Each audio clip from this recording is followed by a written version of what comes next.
السلام علیکم۔ ہجرت سے حبشہ تک اہل مکہ کے غصے کی کوئی حد نہ تھی۔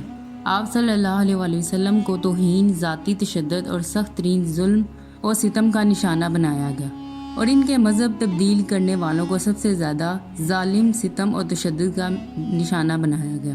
لہٰذا اپنے مشن کے 5ویں سال میں آپ صلی اللہ علیہ وسلم نے انہیں ملک چھوڑنے اور حبشہ کے عیسائیوں لوگوں میں مشرکوں کے ظلم و ستم سے پناہ لینے کا مشورہ دیا۔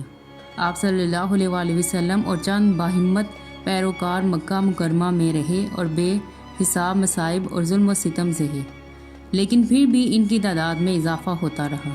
قریش نے محمد کو کالعدم قرار دیا اور اپنے قبیلے سے کہا کہ وہ ان کے خون کا بدلہ لینے کے حق سے دستبردار ہو جائیں۔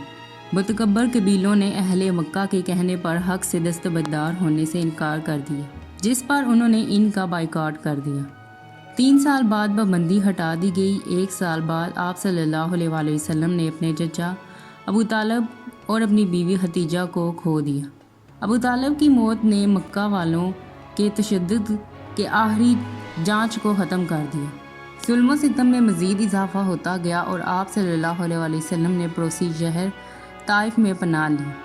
آپ سے گزارش ہے کہ حضرت محمد صلی اللہ علیہ وسلم کی زندگی کے بارے میں کمنٹ سیکشن میں ایک لائن ضرور لکھیں، اور ابھی تک اگر آپ نے ہمارے چینل کو سبسکرائب نہیں کیا تو چینل کو سبسکرائب کریں اور ویڈیو کو لائک کریں، جہاں انہیں اس سے بھی بڑی دشمنی کا سامنا کرنا پڑا، وہ بمشکل اپنی جان بچا کر بچ سکے۔ مدینہ منورہ میں آپ صلی اللہ علیہ وسلم نے اپنے مکہ کے پیروکاروں کے ساتھ کونسل کی اور یہ فیصلہ کیا گیا کہ وہ مدینہ کی طرف ہجرت کریں۔ وہ بتدریج اور بلا روک ٹوک چلے گئے۔ آپ صلی اللہ علیہ وسلم آخری وقت تک باقی رہے۔ ان کے جاننے کا جلد ہی قریش کو پتہ چلا، جنہوں نے محمد صلی اللہ علیہ وسلم کو قتل کرنے کا فیصلہ کیا۔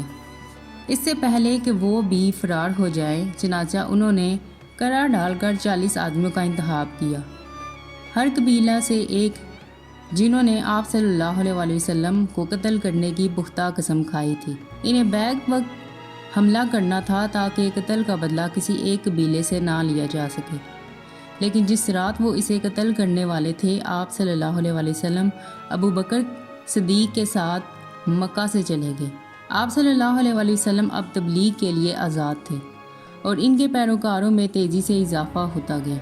مسلمان اب آزادی سے عبادت کر سکتے ہیں اور اللہ کے قوانین کے مطابق زندگی گزار سکتے ہیں، لیکن اہل مکہ مدینہ میں محمد صلی اللہ علیہ وسلم کی تحریک کو جڑ پکڑنے نہیں دے رہے تھے۔